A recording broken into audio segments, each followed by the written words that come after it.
байцгаана уу? Засаг даргын тамгын газрын хүнс жижиг дунд үйлдвэрлэл хоршооны асуудал хариуцсан мэрэгчлэлтэн бүх гэрэл байна. За Борондор сумын засаг даргын захирамжаар ажлын хэсэг байгуулагдсан Борондор сумын хүнсний худалдаа эрхэлж байгаа аж ахуйн нэгж болон хүнсний дэлгүүрүүдэд хяналт шалгалт хийгдэж байна. Энэхүү ажлын хэсэгт холбогдох мэрэгчлэнүүд болон багийн засаг дарга цагдаагийн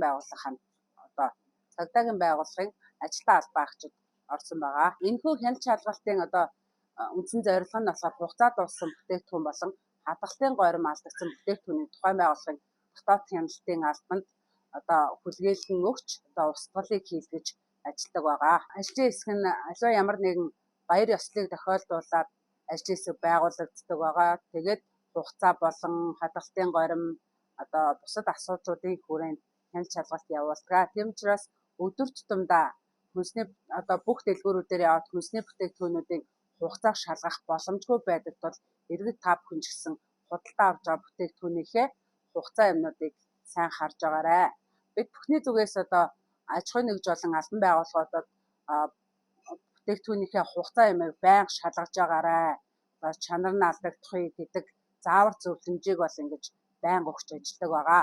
Ингээд та бүхэндээ нэг бүтээгдэхүүнийг танилцуулж хугацааг нь хэрхэн унших талаар зөвлөмж өгье. За энэ майнусны хувьд бол 2025 оны 3 сарын 5-ны өдөр үйлдвэрлэгдсэн байна. Тэгээд нэмэх 14-өөс 18 градус 60 хоног хадгална. Нэмэх 10-аас 14 градус 120 хоног хадгална. 0-оос нэмэх 10 градус 180 хоног хадгалах горимтой бүтээгдэхүүн байна.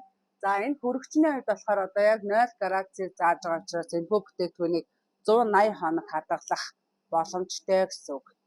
Тэгээд энэхүү бүтээгдэхүүний нийт дуусах хугацаа нь 2025 оны 9 сарын 5-ны өдөр энэ майнууд дуусах нэ. Тийм учраас та бүхэн энэхүү зөвлөмжийн дагуу худалдаж авж байгаа бараа бүтээгдэхүүнийхээ хугацаа ямыг байнга шалгаж авч явахыг уриалж байна.